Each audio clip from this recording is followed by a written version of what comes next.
This is Find Your Dream Job, the podcast that helps you get hired, have the career you want, and make a difference in life. I'm your host, Mac Pritchard. I'm also the founder of Mac's List. It's a job board in the Pacific Northwest that helps professionals find fulfilling careers. Every week on Find Your Dream Job, I interview a different career expert. We discuss the tools and tactics you need to find the work you want. This week, I'm talking to Lida Tohidi about how to break into tech if you're not a techie.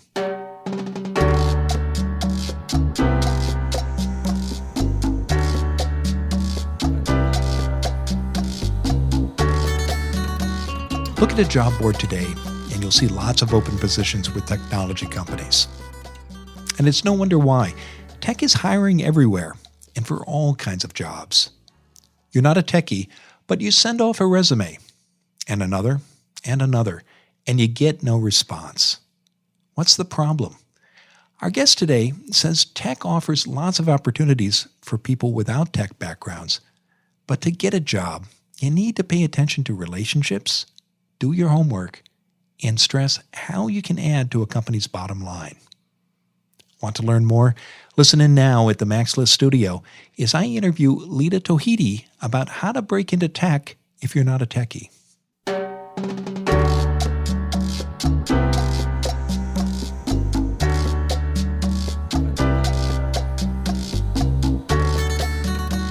Lida Tohidi is an experienced digital marketer, program manager, and strategic planner. She's passionate about promoting diversity and inclusion in technology companies. Lida speaks regularly at technology conferences and runs a mastermind program for women in tech. She joins us today from San Francisco's Bay Area. Welcome to the show, Lida. Thank you, Mac. Happy to be here. Yeah, it's a pleasure to have you. Our topic today is how non-techies can break into tech companies. And often, Lida, people think you need to be an engineer or a coder to work in tech. Why isn't that true? So tech as a whole is pretty new as an industry. Having said that, it's probably the fastest growing industry. So we have $4 trillion in revenue in tech just this year alone.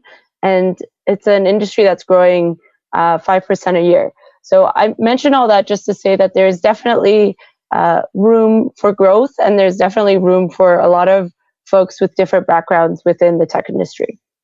So it's booming. There are a lot Yes. of different kinds of occupations. Tell us more, Lida, what kind of jobs in tech don't require engineering degrees or coding skills? So if you can think of many companies in tech, there are similar roles for the same type of function. So in many companies, there are obviously marketing, design roles, sales, customer service, HR, legal, operations. So within tech and within startups, there would be all of these same roles as well. And for all of those roles, actually having a non-tech background is fine. And I would say none of these roles actually require engineering degree or coding skills. Once you get into obviously software development, product management, those are the types of roles where actually would definitely help and is required to have coding skills. But for a lot of roles within tech, you definitely don't need to have that background. What about educational requirements? Do you need a degree from a university or maybe an associate's degree from a community college to work in most tech occupations? So what is really great, and what I've noticed having worked in tech for over 6 years and having been a hiring manager for all of that time, is that most people that have come through our doors have had a various experiences before coming in. Some people, of course, have had a university degree. Some have come with a community college degree or an associate's degree. And other people I know actually have just graduated from high school. So in that sense, working in tech is a lot based on what you can do at the company and not so much where you studied.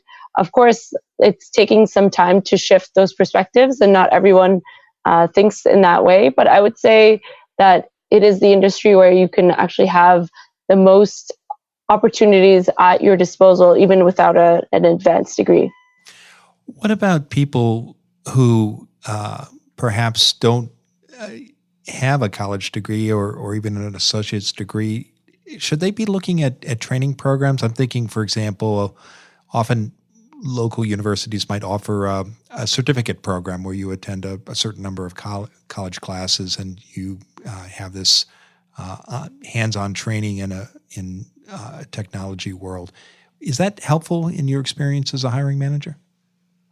I definitely think so. And I would say that even an intensive program like a boot camp that fits your schedule and that will help you to get to the point that in your career that you need and that you want to enter the tech field, that it would really help you. So busy lifestyle and you are transitioning from a full-time role elsewhere into tech, you can actually do so at your convenience, as a lot of these certificate programs are offered in the evenings or even on weekends as well. So I definitely say you should search around and see what is a good fit for your needs. So when people are, what are the benefits of those programs? When you're a hiring manager in technology and you're looking at a candidate who has perhaps done a boot camp at a coding academy or a certificate program at a university in digital marketing, why does that credential help a candidate stand out? I find that credential helps candidates stand out because it shows me that this person knows what they want and also has gone after it. And at the same time, that they have the skills and the ability to handle a fast-paced work style. So for all tech environments I've worked in, it's been quite fast-paced, and there's almost never been an occasion where there's been a training program or even a day of training. Like, you pretty much hit the ground running. And I would say when someone graduates from a certificate program or a boot camp program, I know how intense that curriculum is because I'm teaching it. And so if someone has successfully graduated from that and can show me their skills are on par with someone else who has a degree, then I already know they have the work ethic that it takes to be very successful in a fast-paced environment. So that's, for me personally, as a hiring manager, what makes me look at these candidates in a very good light, even if they may not have the advanced degree that someone else has.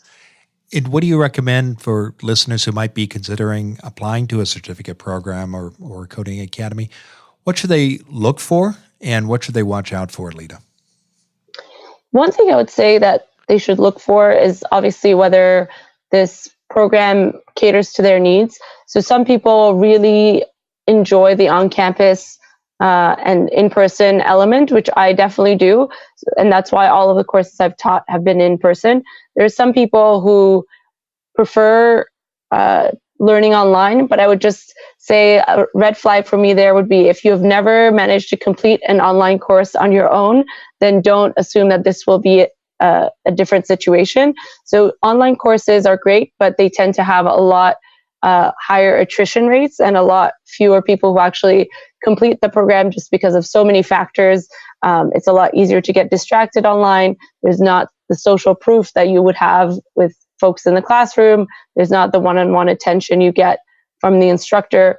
So for me, it's a red flag just because I know that a lot of people who have done online courses and they'd be happy to talk with you, and there's no obligation to ever sign up for a course.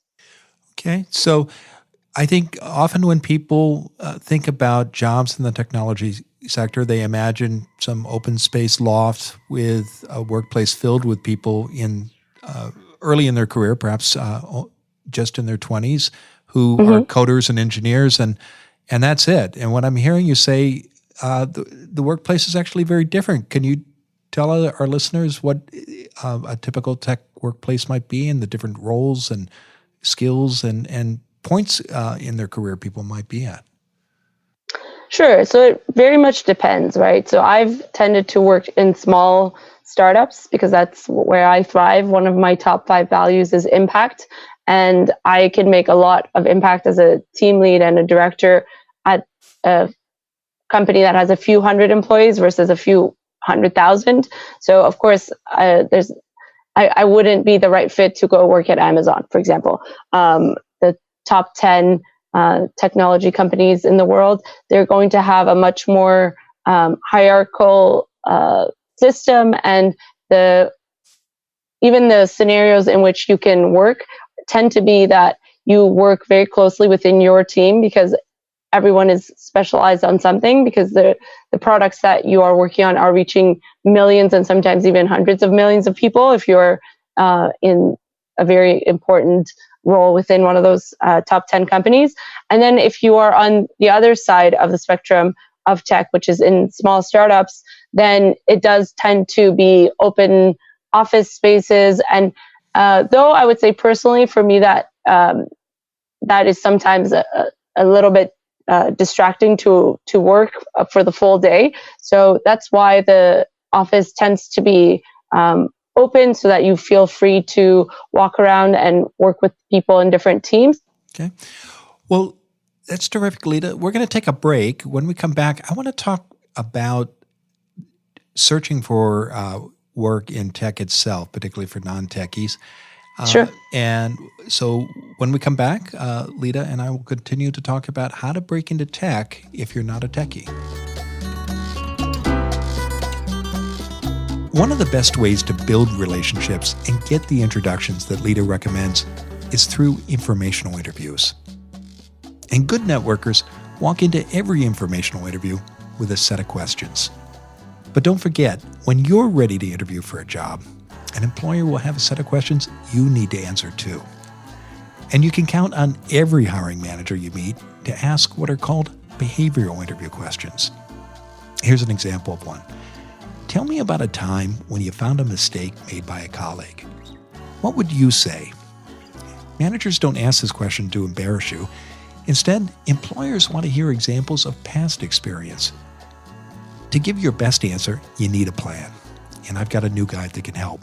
It's called 100 Behavioral Interview Questions You Need to Know. Get your free copy today. Go to maxlist.org/questions. In this 12-page publication, I give you a 4-step process for expertly answering any behavioral question. And I include a list of the 100 most common behavioral interview questions. Go to maxlist.org/questions. Don't go to your next job interview unprepared. Get your copy today of 100 Behavioral Interview Questions You Need to Know. Go to maxlist.org/questions. Now, let's get back to the show.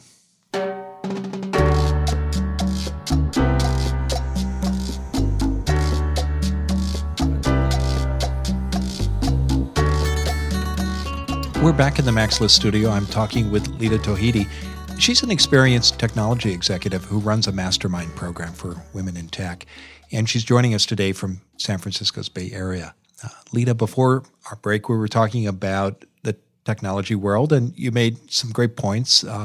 One is that there are lots of opportunities for people with non-tech backgrounds that training, particularly with academies, coding academies rather, or certificate programs can give candidates an advantage, and that the popular conception about the tech workplace is, some loft in a 19th century building with open space and lots of people in their 20s just isn't true for the technology world in general.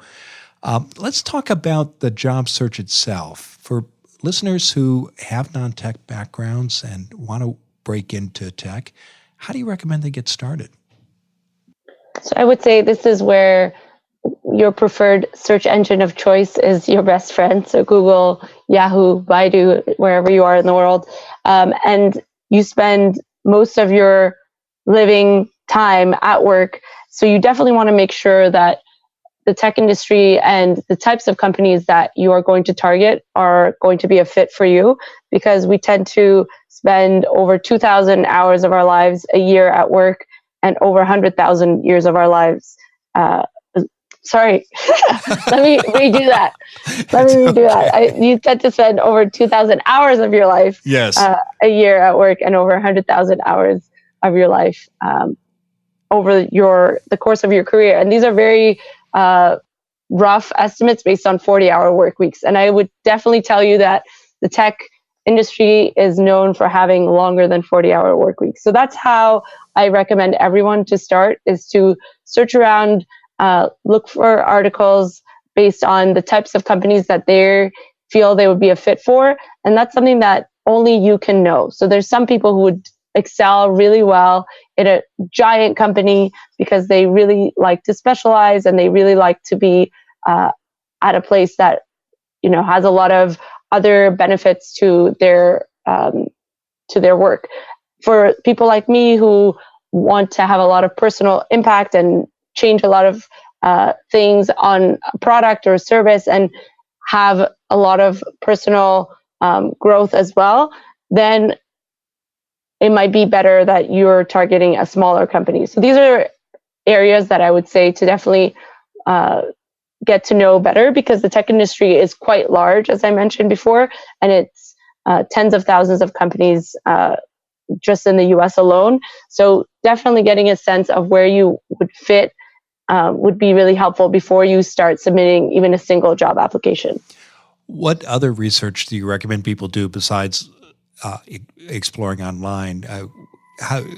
When they step away from the computer and they want to figure out the companies where they might work, what are good ways of doing that, Lida? I find that it's quite helpful to connect with people. So you can definitely do this in person. So it's really helpful if you go to networking events or even hackathons. I know that that's how I started getting into the tech industry. And I would say start going to those, because you'll then meet people who are working in tech day in and day out, and they will be the best source of real information as to what the work is like.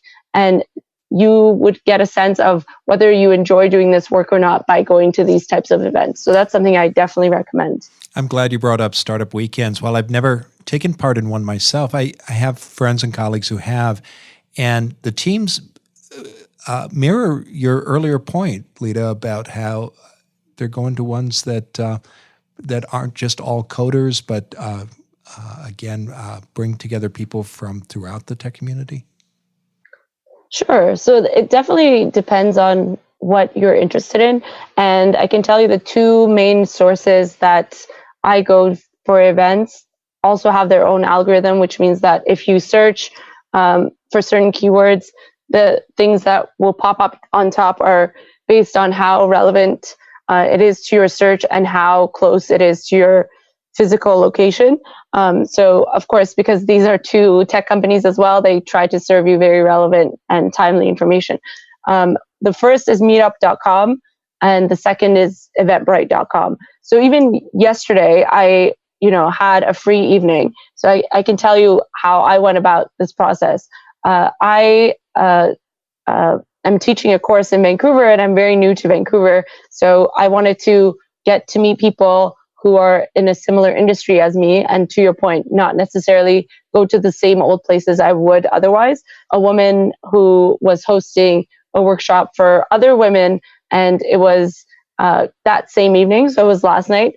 And I signed up. I was on a wait list, but I managed to get off the wait list and go in person. And that was really great. And it was something that took probably 5 to 10 minutes of searching time, but it really depends on your particular interest. So as a marketer, writing is something that's very important to my daily work. So that's something that I really enjoy doing even outside of working hours. For someone, it might be design. So they might want to look for a very specific design meetup that is going to be happening somewhere. I've seen quite a lot of range of great tech meetups for non-techies on both of those websites. Let's talk about the job search itself. How important, Lida, are relationships when you want to break into tech? I would say that it's one of the most important things in the job search. So I'm going to give you a statistic that I found out about today that is not meant to be difficult to process or to turn you off in any way. But if you're looking at one of those companies that is like the world leader. So we mentioned Google a couple of times. So let's talk about Google. They get over 3 million applications per year for the jobs that they have. So you can be sure that it's definitely a numbers game. And for the large majority of people who are applying at these very large tech companies, their applications will get a few seconds of someone looking at them at best, right?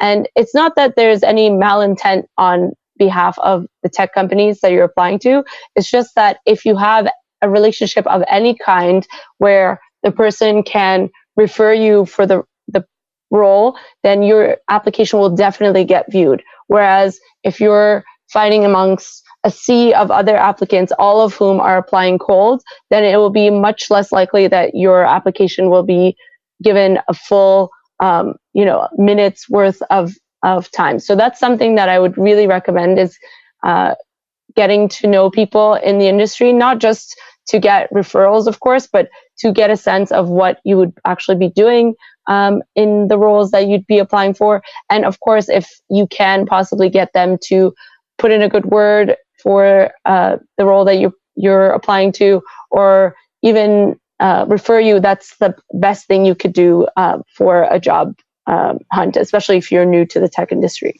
What's your number one tip, Lida, for both building and maintaining those relationships? Because I think our listeners understand how important relationships are during a job search, whatever the sector. But many of us may struggle with both identifying the right people to reach out to and knowing what to ask. What's your counsel there? Sure.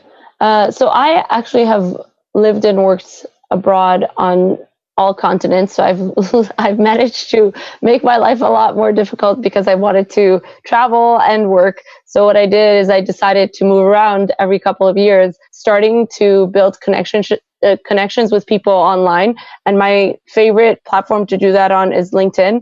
Of course, it's difficult to do that at the beginning when you're very new to online networking, but just getting a foot in the door and just sharing something that you have similar with that person. Maybe it's your alma mater, maybe it's an article that you read that they posted, maybe it's that you have the same role in the company. It could be anything, and I've noticed that people are generally quite open. Of course, you wouldn't have a LinkedIn profile if you didn't want people to reach out to you. So that's some place that I would say you can definitely feel like you don't have to get anxious at all in sending people a request. And then once you build up that confidence and you connect with people and you keep in touch with them, you can also go to events in person and try similarly to build your network that way. And that's something that I would say you definitely need to keep building throughout your life, even if you don't move around as I have, because at the end of the day, it's a relationships business. And I would say relationships are the true currency. So I would say it's definitely very important to know and quantify your impact. The reason for this is that when you're applying for roles, anytime you see that you have a very senior person that you are interviewing with, or even just talking to on the phone for a short time, it's almost always their job to ask what your impact will be. It depends. Sometimes they ask you what is your impact going to be in the first quarter, or what you think you will do at the company. But it's always really important to also transfer the accomplishments that you have had in the past into what you would do for this company going forward. So that's something that I would very much recommend that you prepare for before any interviews. So one thing is, it's really important to know what business problems you'll be solving at the company. Even if you are a designer, you are still solving a business problem. Regardless of what role you will be doing, you are working at a business, which means that you are directly going to be impacting some problems that they're solving. It's been a great conversation, Lida. Tell us what's next for you. Yeah, so I have organized a few mastermind groups. We've started out doing so for women in tech, and it's been really successful. So sometimes people ask, what is a mastermind group? And actually, this is a topic that has been around since the early 1920s, and it was a way for usually quite successful businessmen to get together and solve their problems through this mastermind. So expanding it to people looking to break into the tech industry and advance their careers in tech. Good. So that's something that I'm working on now. Great. Well, I know people can learn more about that and your other services by visiting your website. That's pdar.com. We'll be sure to include the URL in the show notes for this episode. Now, Lida, given all the tips you've shared today, what's the one thing you want our audience to remember when they think about how a non-techie can break into tech? I would say it's really hard to pick just one thing, so I'll give two things. The one thing that I already mentioned is to establish connections in the industry and definitely grow those relationships. But I would say even beyond that, it's really important to always be learning. So the tech industry is quite fast-paced, as I mentioned, and even entire industries change quite a lot. So when children are asked these days what jobs they want to have in the future, and that's something that I personally really love, is always learning the next marketing skill and the newest platform, because there's always something new out there. So that's something that I would say is definitely the case regardless of what you do in the tech industry. So always be learning. Great. Well, thank you for joining us today, Lida. Yeah, thank you, Mac, for having me.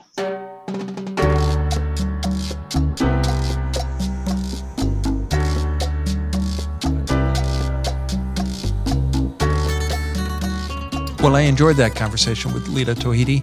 I hope you did as well. Lida came back to a point you hear a lot on this show, and that's the importance of relationships, whether you're creating them by going to meetups or events you find on Eventbrite or in other ways, or you're maintaining and growing them through a network you might have created and documented on your LinkedIn account.